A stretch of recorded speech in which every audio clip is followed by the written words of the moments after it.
Alam niyo, nung ako'y high school, elementary, ang paborito kong subject ay history. Pangalawa lang yung math.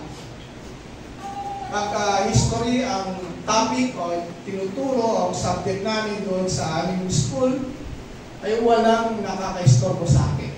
At yung mga barkada ko, kasi tutok na tutok ako sa pagtuturo ng teacher namin sa history. Hindi nila ako ginagalaw. Pero pag ibang subject, naku po, ang ingay-ingay namin. Pero pag history, yun ako, nakatutok ako. Kasi paborito ko. So ngayon, kunin ko ng pagkakataon ko. Amen. Magiging teacher naman ako. Kaya naman, yung history. No? Pag sana ako makatulog. So ano ba yung kaharian? Ang kaharian, ang tinatawag na kaharian ay monarkiya. Ano yung monarkiya? Ang monarkiya, ang namumuno dito ay hari o reyna. Ang tawag sa bansang may hari at reyna ay monarkiya. Ang hari, pag siya ang nakatalaga o siya yung hari, mananatili siyang hari hanggang bang siya'y nabubuhay. Mawawala lang yung kanyang pagkahari pag siya'y namatay. O kaya pag siya'y usang nagbumaba sa pwesto. Yan po ang monarkiya. At marami dito sa mundo, ang bansa ay, kung hindi na magkamali, search nyo na lang, 197 na bansa dito sa buong mundo.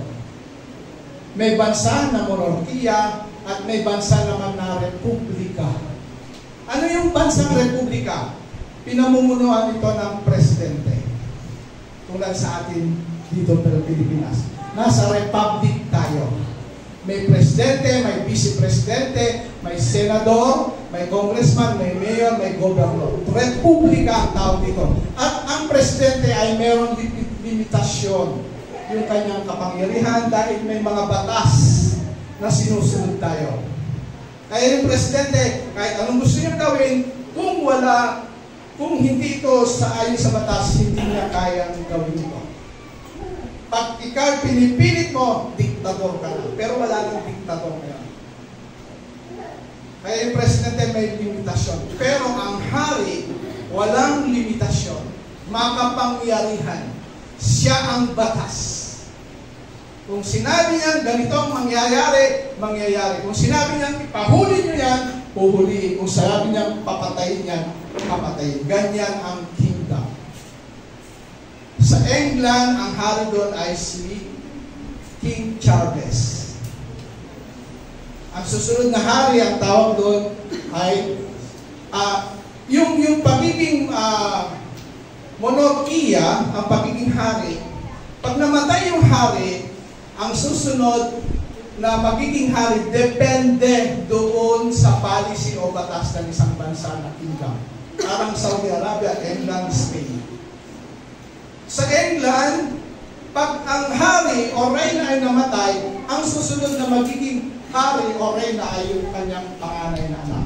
Nalala niyo si Queen Elizabeth, namatay siya noong, kung hindi kamali, noong 2000. Nung namatay siya, ang humalili sa kanya ay si King Charles. King Charles ay panganay niyang anak. Ngayon, siya na ang hari ngayon dahil patay na si Queen Elizabeth. Pag si King Charles ay namatay, may dalawa siyang anak, si Prince Harry at Prince William. Dahil si Prince William ang panganay, siya ang susunod na hari pag namatay si King Charles. Ganon ang Spain, ang Monaco. Pero sa Saudi Arabia, iba po ang policy nila. Pag namatay ang hari, ang susunod na magiging hari ay yung tinatawag na Crown Prince. Yung Crown Prince, pag ang hari namatay, susunod yung Crown Prince, magbobotohan kung sino yung susunod na hari. Meron silang organisasyon. Magboboto sila kung sino yung susunod. Hindi yung katulad ng England na pag namatay, automatic yung pangalan niya. Doon sa Saudi, meron silang iboboto na Crown Prince. Pipili sila. Maaaring ito yung anak ng hari, kapatid, o pamangkin, o kamag-anak. Depende doon sa iboboto nila. Yun po ang policy ng Saudi Arabia. At ang ang bansang may kaharian o kingdom, ang hari nga po ang nasusunod.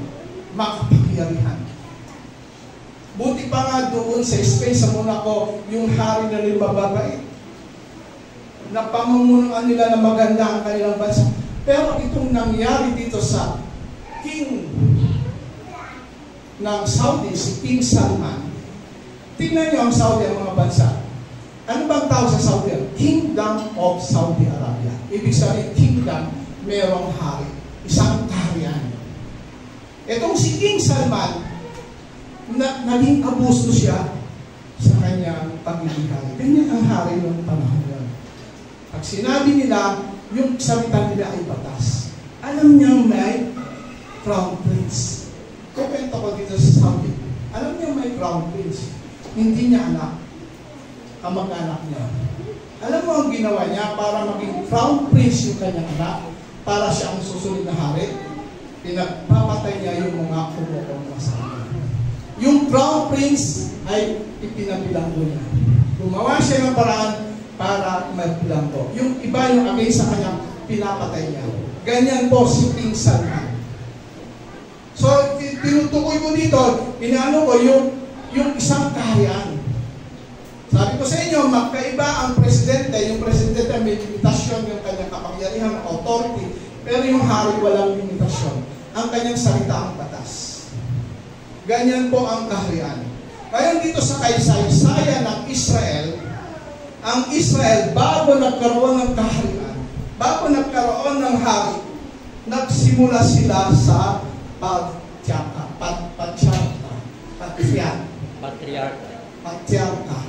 Ano ang patriarka? Patriarka. Ang patriarka ay isang angkan o lahi na mga pangyarihan. Meron siya mga tauhan, meron siya mga anak na siya ang namumuno. At ang Israel ay naunang, hindi mo, bago nagkaroon ng kaharian, nauna ang patriarka sa pamamagitan ni Abraham. Nung tinawag ng Diyos si Abraham sa kanyang bayan, isanin mo yan dahil pumunta ka sa lugar kung saan kita dadalhin, doon na nagsimulang nagbuo ng patriarka si Abraham.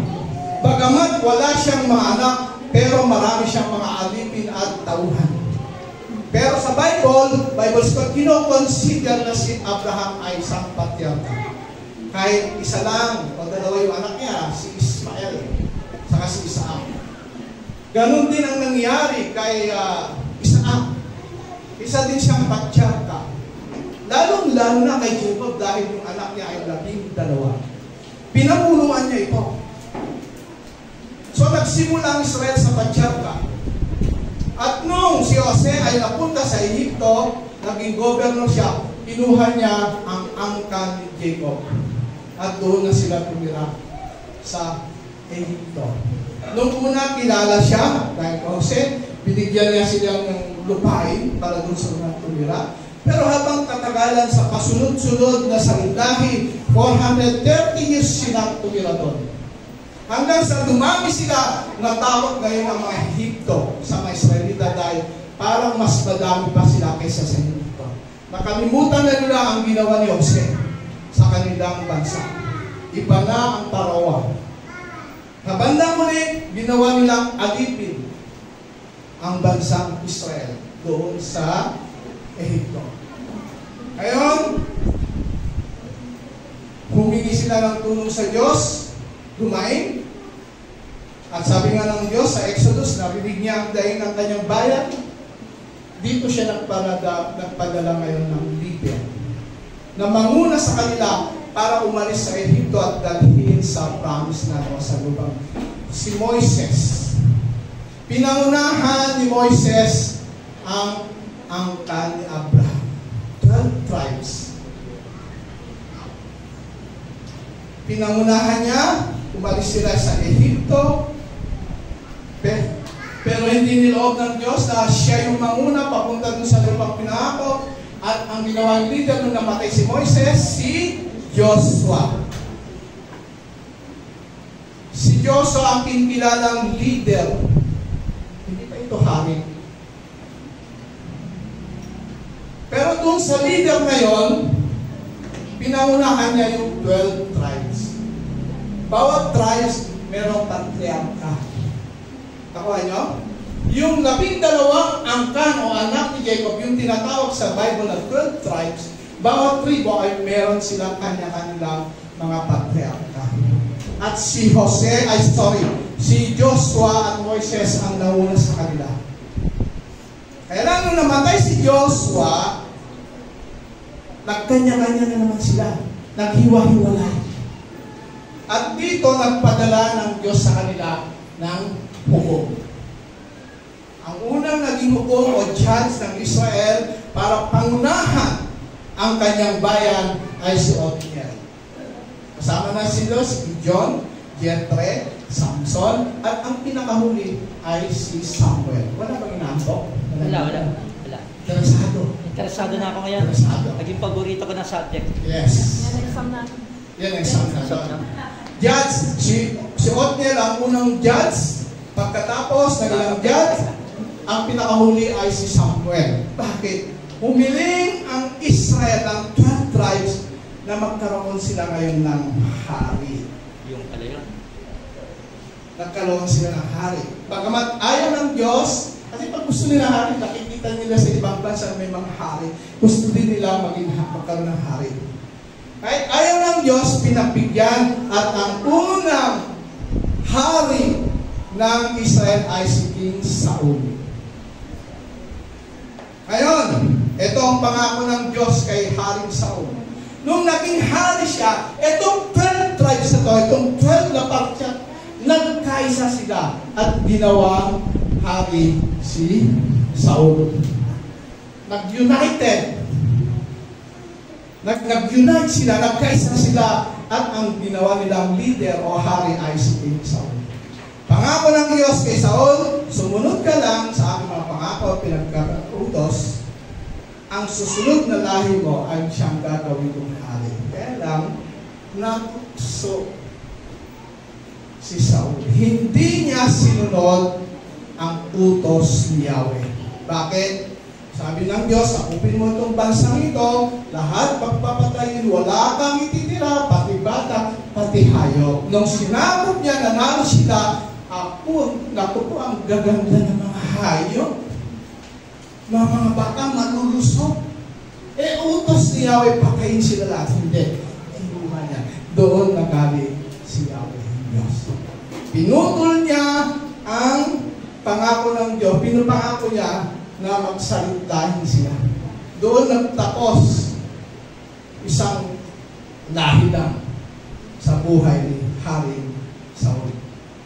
So hari pa rin si Saul noon. Pumili ngayon ng Diyos ng magiging kahilin nila. At ito ay si Haring David. Pangalawang hari. Nung si David, nung namatay si Saul, kinausap siya ng mga matatanda ng Israel. Wala na si Saul. Yamang ikaw ang pinili ng Diyos sa susunod na hari, iniluklok siyang hari. Maganda ang pamamalakad ni Hari David sa Israel. Pinalawak niya ang teritoryo. Naging maayos. Higit sa lahat, nakilala at naging kanya ang bansang Israel sa buong mundo. Sa pangunguna at paghahari ni Haring David. Naging kanya dahil sa patnubay at pagkabay ng Diyos sa kanya. Nung namatay siya, kasunod na naging hari ay si Haring Solomon. Si Haring Solomon, alam natin na sobrang karunungan meron siya. At doon siya yumaman. Kaya ang problema sa dami ng kanyang mga anak, asawa, yung buwis ng Israel ay pinalaki niya para lang merong pakano sa pamilya niya. Kaya nung namatay siya, ang sunod na anak niya ay si Jeroboam. Nung namatay si Haring Solomon, pero yung isang Jeroboam sa Jeroboam, dalawa yun eh. Siya yung nag-aklas, kumontra kay Moises, kumontra kay Haring Solomon, gusto siyang patayin ni Haring Solomon, tumakas siya sa Ehipto. Nung namatay si Haring Solomon, yung anak niya si Jeroboam ang naging hari. Kinausap siya ng mga matatanda. Kung pwede, bawasan yung buwis na ipinataw sa amin ng mama. Nung una, okay siya. Pero nung umuwi siya, humingi siya ng advice sa kanyang kapwa kabataan. Hindi ba yan? Eh, meron silang sariling intention. Sariling tawag. Pansariling iniisip. Hindi ba yan? Huwag mong bawasan ng buwis kasi malaki yan. Dinagdagan ko na, pero parang ganun ang advice sa kanya.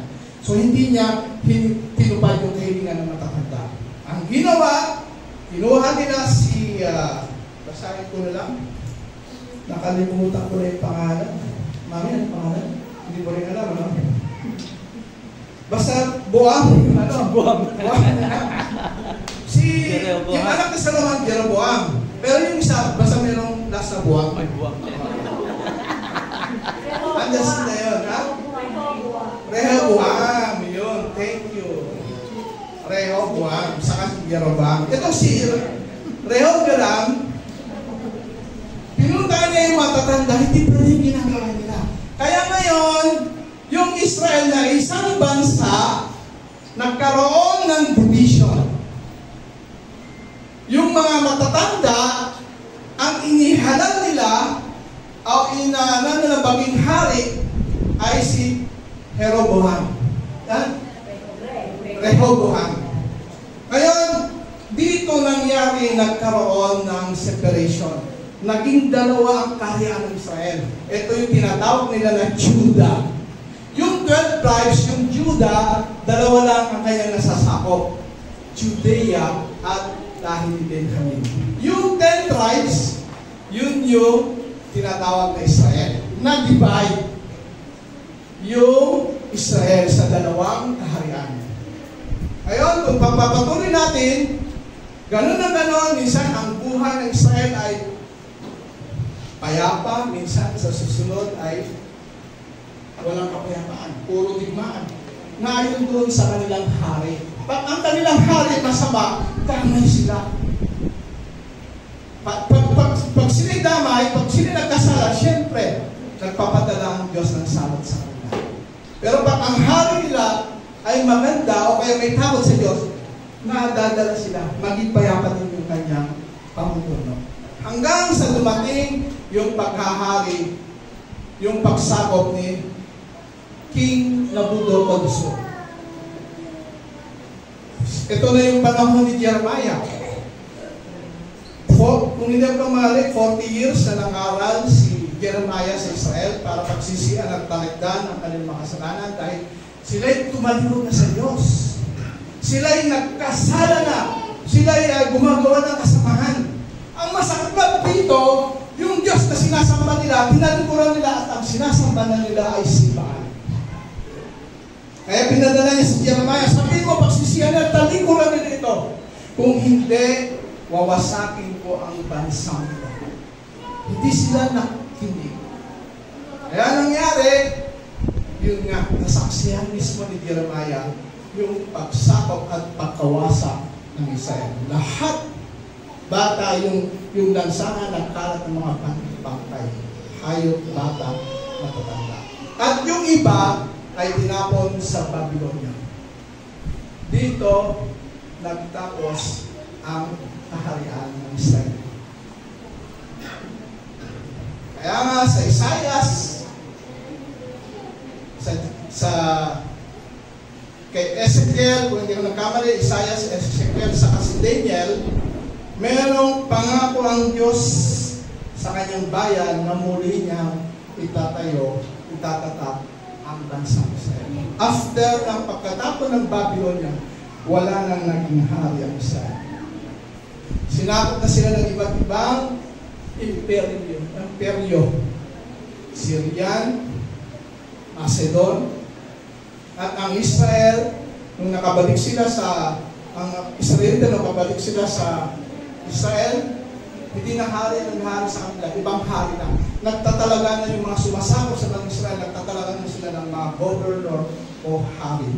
Hanggang sa dumating yung araw ng kapanganakan ni Jesus, ng Panginoon Jesus, At ang naghahari noon ay si King Herod na hindi isang Hudyo.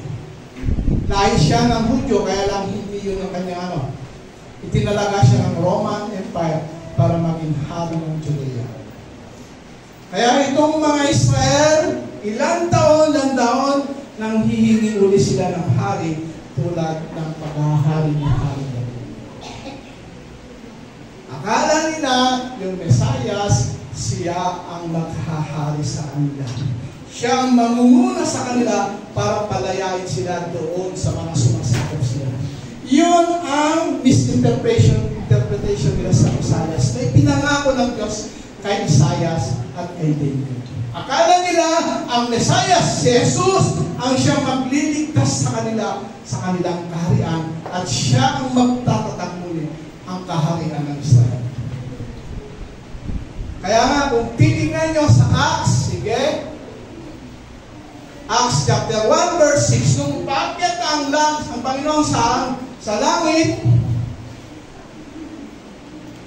hello, Acts po, 1 verse 6,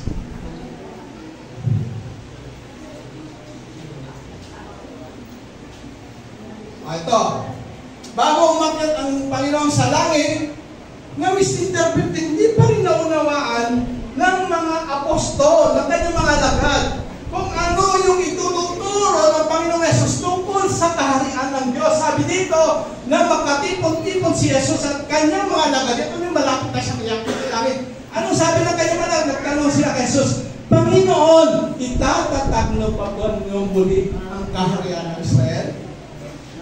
Ang tanong nila, Panginoon, kayo na ba ang maghahari? Magkakaroon na ba uli ng kaharian ng Israel? Misinterpretation.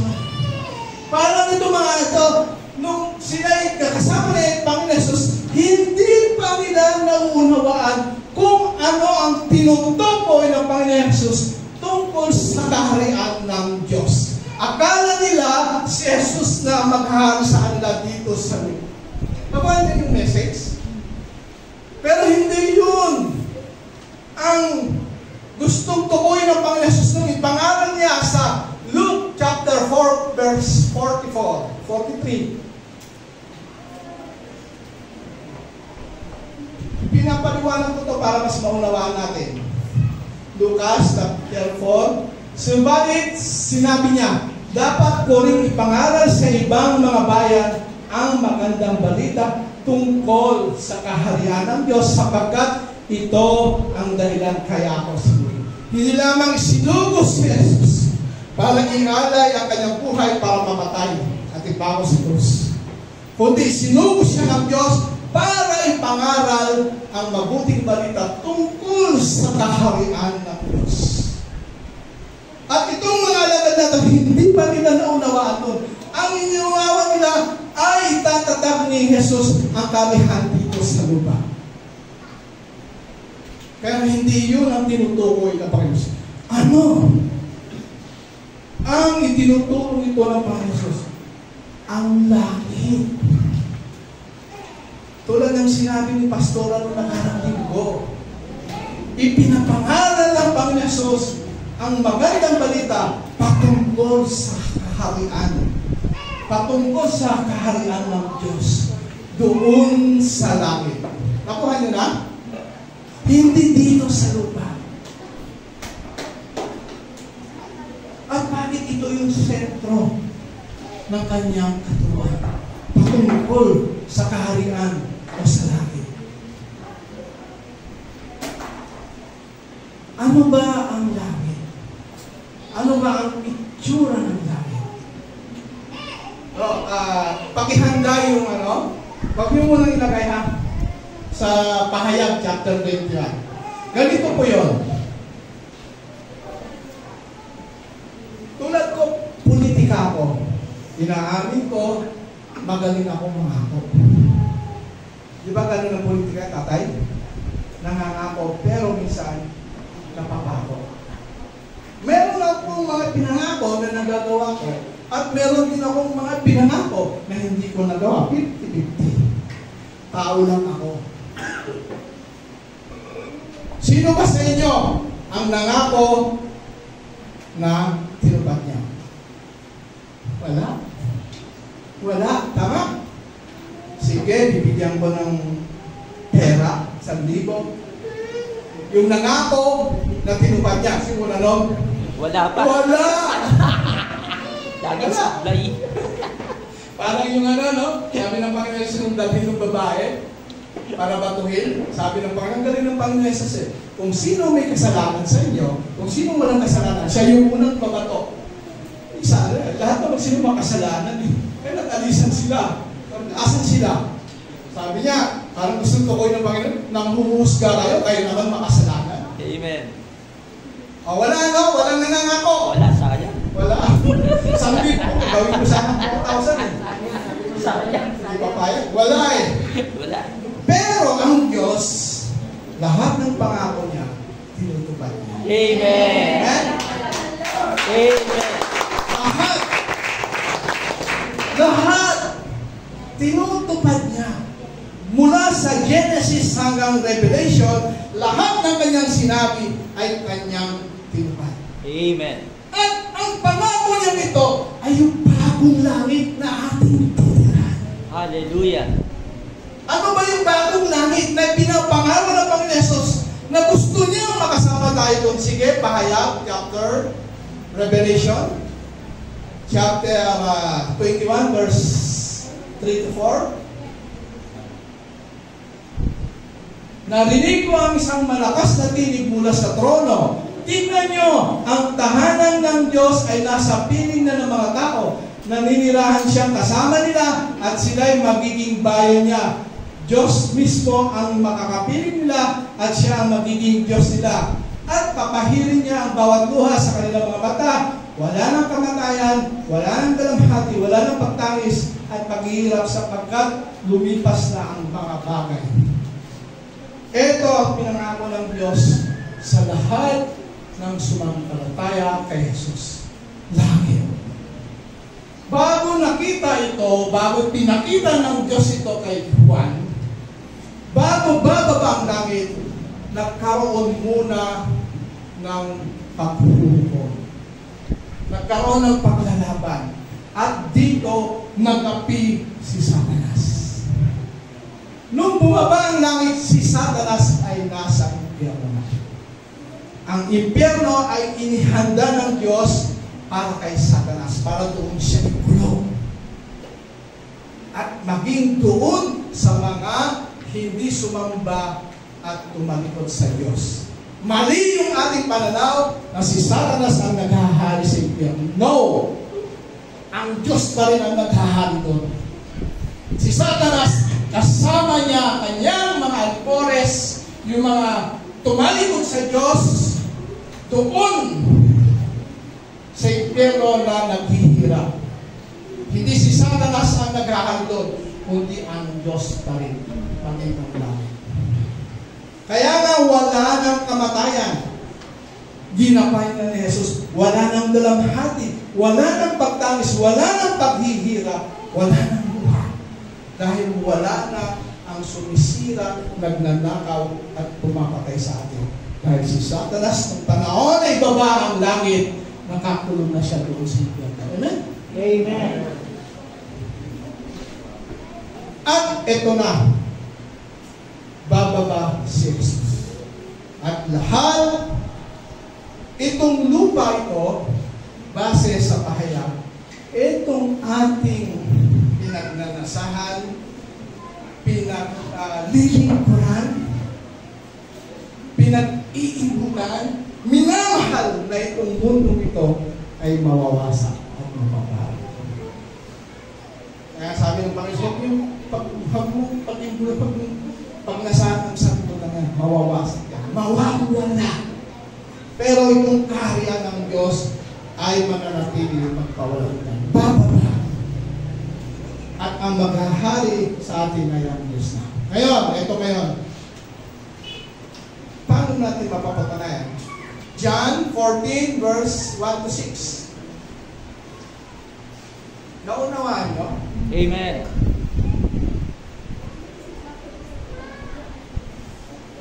Itong senaryong ito, Ito yung gabi na sila'y nagbanal na hapunan. Kinabukasan, uhulihin si Jesus, papahirapan, pagkatapos ng alas 12, dadalhin sa Golgotha, 3 o'clock, namatay siya, at pagkatapos ng 3 araw, muling nabuhay. Pero itong senaryo ito, meron siyang sinabi sa kanyang mga alagad para mabawasan. Kasi pag time na magkakahulihan na, alam niya yung mga kanyang mga alagad ay magkakaroon ng magkawatak-watak, magkakaroon ng matataranta sila. Kaya pinapauna na niya, huwag kayong mabagabag sa inyong kalooban. Sumampalataya sa Diyos, sumampalataya din kayo sa akin. Sa bahay ng aking Ama, langit ang tinutukoy niya dito. Sa bahay ng aking Ama, doon sa langit, sa bahay ng aking Ama, ay maraming silid. Kung hindi ito totoo, sasabayin ko ba sa inyong pupunta ako roon upang ipaghanda ko kayo ng iyong matitirahan.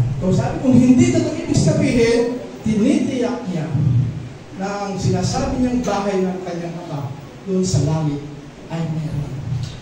Pupunta siya doon upang ipaghanda ng ating matitirahan.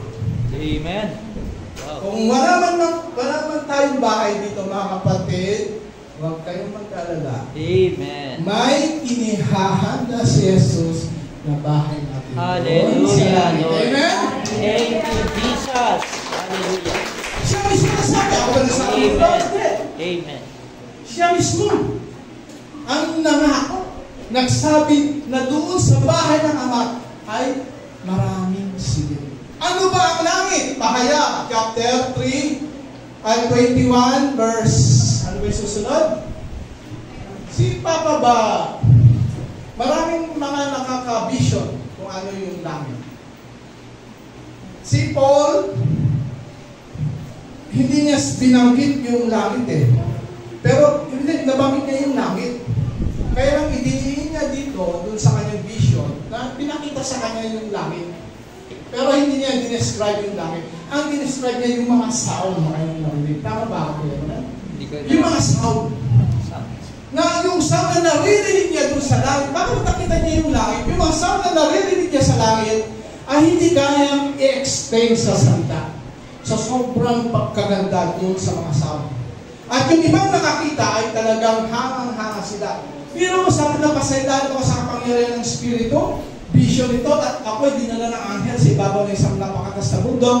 Pinakita niya sa akin ang Jerusalem, ang langit, ang banal na lungsod na bumababa mula sa langit buhat sa Diyos. Nagliliwanag ito dahil sa kalagatian ng Diyos, kumikislap na parang batong hiyas, gaya ng jasper at sinilinaw ng kristal. Sige?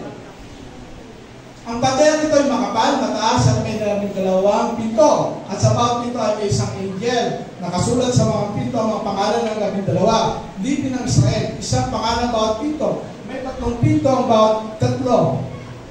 Sa silangan, 3 sa timog, 3 sa silaga. Ito yung makaano to na masyadong ano na to. Kung ipapaliwanag ay iba-ibang, sige, ano pa? Sa susunod,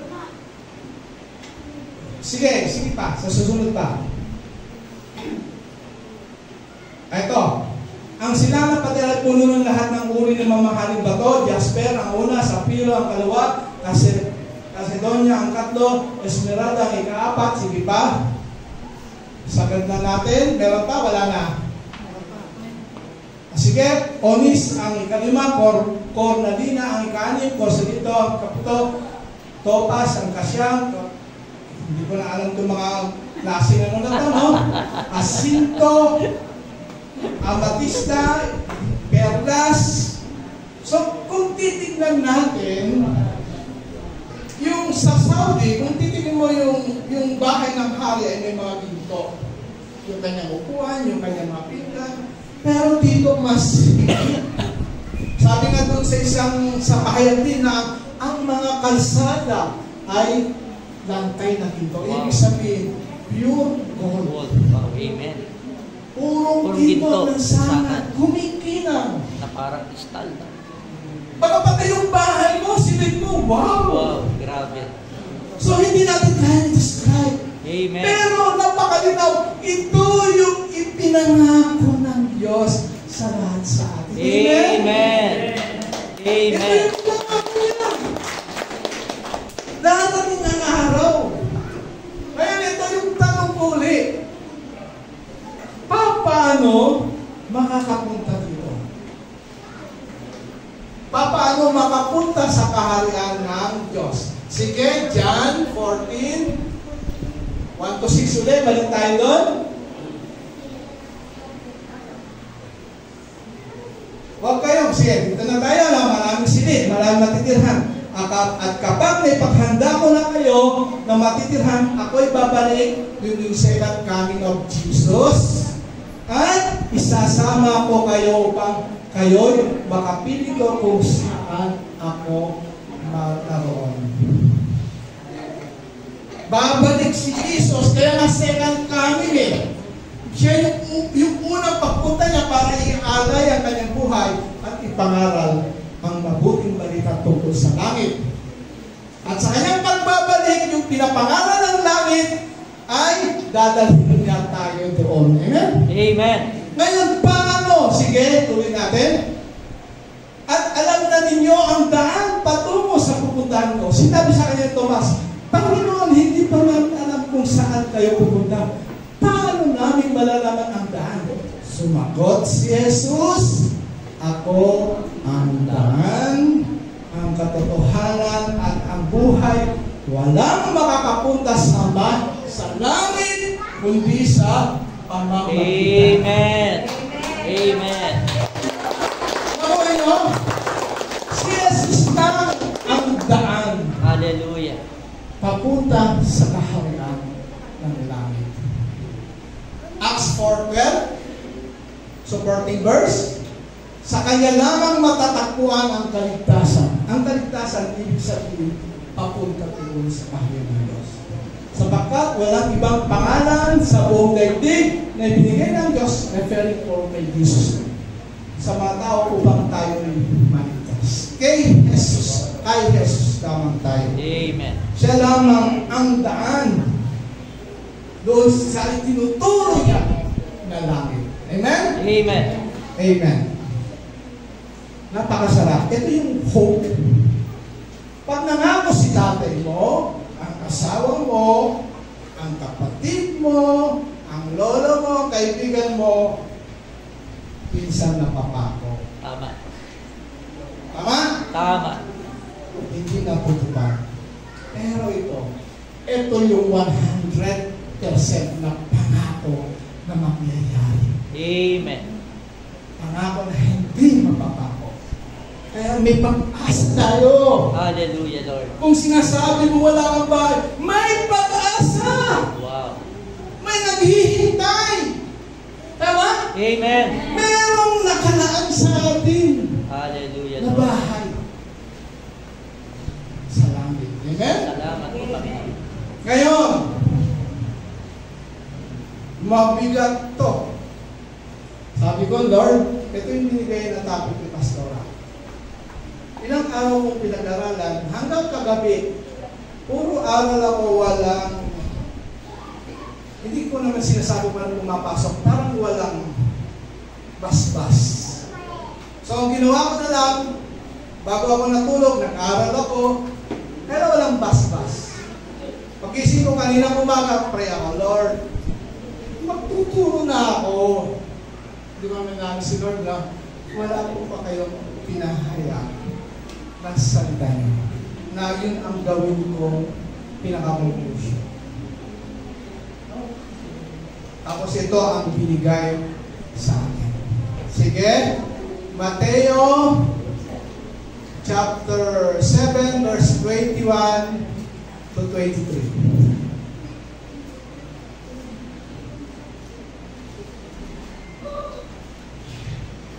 Lord, paano mo i-explain ito? Ang bigat ito. Ayaw kong ituro. Kaya lang ito ang pinapaturo sa akin ng Panginoon. Sa Sabi dito, hindi lahat ng tumatawag sa akin, Panginoon, Panginoon, ay papasok sa kaharian ng langit. Kundi ang mga taong sumusunod sa kalooban ng aking Ama na sa langit. Doon paano ito? Ang dami namang tumanggap sa inyo. Kaya lang,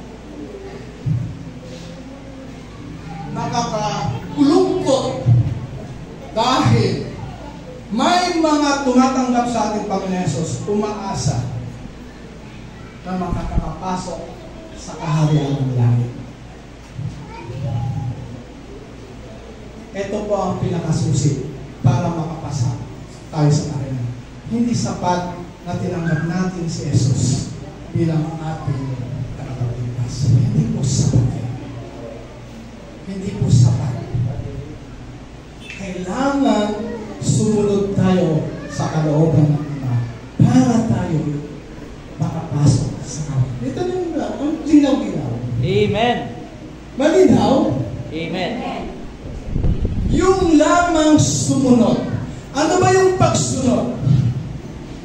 Pag-usapan ang pagsunod, ibig sabihin, meron kang boss o Panginoon. Tama? Mali naman yung sunod ka ng sunod, wala kang Panginoon. Naku, niloloko mo ng sarili. Sarili mo ang naghahandon. Kasi ikaw yung sinusunod mo yung sarili. Pero kung meron kang sinusunod, meron kang pinagpapasakupan, ibig sabihin, meron kang Panginoon. Tama? So, ipapaliwanag ko, no? Parang nakatingin pa rin kayo sa akin, ano? Kilala niyo si Lee Kuan Yew? Maruha. Sino si Lee Kuan Yew? Prime Minister ng Singapore. Ang Singapore ay dating sakop ng Malaysia. At si Lee Kuan Yew ay isang opisyal ng Malaysia. Kaya lang, hindi niya nagustuhan ang patakaran ng Malaysia. Humiwalay siya. At ang hinihingi niya ay ang part ng Malaysia. Yun yung Singapore na yun. Hiningi niya na kami kontra sa inyo at gusto ko ihiwalay itong lugar na ito, yun na yung Singapore. Iisa na ang Singapore at Malaysia noon. Kaya lang, nakita ni Lee Kuan Yew na hindi maganda ang pamamalakad ng Prime Minister, ay nagano siya, humingi siya ng permiso na ihiwalay yung Singapore sa Malaysia. Pinagbigyan naman siya. Kaya lang katakot-takot na debate at ang daming mga hadlang, mga pagsubok na pinagdaanan ni Lee Kuan Yew para itatag ang bansang Israel. Nagtagumpay siya. Kaya lang nung una, marami ang umupos sa kanya doon sa lugar na yun. Kaya sabi niya, ni Lee Kuan Yew, kung ayaw niyong magpasakop sa akin, umalis kayo. Pero si Lee Kuan Yew, ang pangarap niya, ang Singapore na kanyang itatatag na bansa ay maging sentro dito sa buong Asia. Natupad yun, diba? Tama. Ang ganda ng Singapore yun, ang ganda ng ginawa niya. May mga utos, may mga bakas na ginawa nila. Pero yung utos, sabi niya, umalis sila. Umalis sila. Ngayon, nung nag-click ang Kainan, yumaman ang Singapore, hindi sila nakasama. Ang nag-beneficio yung mga naiwan doon. Napakaganda ang Singapore. Walang pulis sa daan. Sinusunod nila ang batas. Hindi Kuan Yew. Kaya ang Singapore ngayon, napakayamang bansa, napakatahimik. Malinis. Napakamalinis. Hindi ba ko nagpunta? Di ba? Sa panaginip. Sa panaginip. Pero malapit na, no? Napakagandang bansa. Na isa sa mga pinapangarap ng ibang tao na puntahan ang Singapore. Man-made lang to, kaya lang napakaganda ang pagka-design. Yun. So, ang dito sa ating buhay, nung tinanggap natin si Jesus bilang ating Diyos na pagligtas, hindi lamang gawin natin siyang Savior na, kailangan pa rin natin siyang gawin Lord Amen. o Panginoon sa ating buhay. At ang nakakalungkot, marami pa rin Christian na sinasabi nila na hindi nila tinanggap si Jesus bilang kanilang Panginoon. Kung tignan mo, makikita mo sa buhay ng isang tao kung siya'y nagpapasako sa authority ni Jesus. Tama. Makikita mo rin sa buhay ng tao kung siya'y nagpapasako sa buhay ni Jesus. Sila yung mga umuulan, maayos sa buhay, tulad ng Singapore. Amen? Amen. Mga kapatid, walang ibang hinangad ng Diyos sa atin kundi maging mapaayos ang ating buhay. Dati tayo'y makasalanan. Dati tayo'y hawak ng dyablo. Dati siya yung naghahari. Dinidigtahan niya tayo kung ano yung mga gagawin natin na masama. Naging alipin tayo ng kasalanan. Hindi natin ito kayang kontrolin. Bagamat sa isip natin, bawal yan, kasalanan sa Diyos, ngunit dahil sa lakas ng kanyang kapangyarihan, nadadala tayo at natatangay tayo sa tukso. Yan ang isang dahilan kung bakit si Jesus ay kailangan natin sa ating buhay. Hindi lamang para tayo iligtas, mapatawad ng ating mga kasalanan, kundi kailangan natin na may mag-guide na sa atin. Hallelujah. Kailangan na natin na merong isang Panginoon na siyang ating guide sa ating paglakad sa sanlibutan para hindi tayo mapahamak. Ang daming napapahamak dahil walang Kristo, walang leader sa kanyang buhay. Tayo lahat ay mapupusok. Likas na sa atin ang kasalanan. Likas na sa atin ang mandaya. Likas na sa atin ang mapusok. Banat ng banat. Dahil tayo ang hari. Sinusunod natin ang kasalanan natin. Kaya karamihan sa atin ay napapahamak. Amen? Kaya kung tayo ay nagpapasakop sa Diyos, yun na ngayon. Ulitin ko na naman. Hindi ko na isusulat dito na lang po. Ang isang taong ginawa na niyang si Jesus ang kanyang buhay, lahat ng kanyang gagawin, lahat ng kanyang binabalak ay sinasabuhin na niya sa kanya. Amen? Ginawa naman natin yun? Amen. Dahil sabi sa Kawikaan, chapter 3, verse 5 to 6, kung ano ba yung sa Tagalog na ano? Hindi. Chapter Kawikaan, basahin ko na lang, nawala sa isip ko. Kung ito ko pa naman subject ay verse nyo. Sabi niya, kay Yahweh mo lang. Hindi. Kawikaan chapter 3 verse 5. Lahat yung gagawin, yung sangguni mo. Sangguni. Ibig sabihin, pag may gagawin ka, kung sinasangguni mo na kay Yahweh, kay Jesus, ibig sabihin, nagpapasakop ka na sa Kanya. Pero kung ikaw ay merong ginabala at hindi mo sinasangguni sa Kanya, pasakin mo siya, mga kapatid, automatic, hindi mo pa Panginoon si Jesus. Amen. Tama? Tama. Pero kung ikaw ay nagpapasakop, ibig sabihin, lahat ng gagawin mo sa umaga pa lang, tulad ng ginagawa ko, hindi mo pinagmamalaki. Hindi pwedeng hindi ako manalangin din umaga. Ngayon pa lang sa umaga ito, yung mga gusto mong gawin, yung mga plano ko, yung mga pagpasok namin sa school, yung sa office, yung pagpasok ni Micah sa kanilang school, pagpasok si Eunice sa kanyang office, isinasangguni ko na sa kanya. Ipinagkakatiwala ko na. Ipinagpasa Diyos ko na lahat ito. Amen. Yun ang pagpapasako. Ginawa niyo na ba yun? Yung mga plano ko, Lord, ganito. Isinasangguni kasi alam ko, siya lang ang nakakalam para sa aking gabuti. Jeremiah 29:11.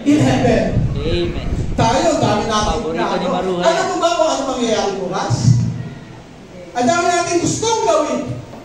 Ang dami natin plano itong mangyayari bukas. Ang tanong, alam mo ba kung ano mangyayari bukas? Ang Diyos lang nakakaroon ito. Kaya sa Diyos tayo sumangguni. Amen? Amen. Ito ang mabuti at nakalulugod sa Diyos na ating tagapagligtas. Ibig niyang ang lahat ng tao ay maligtas at makalam sa katotohanan. Amen. Ang desal ng Diyos, walang siyang ibang desal sa atin, kundi makapiling na tayo sa Kanya. Hallelujah.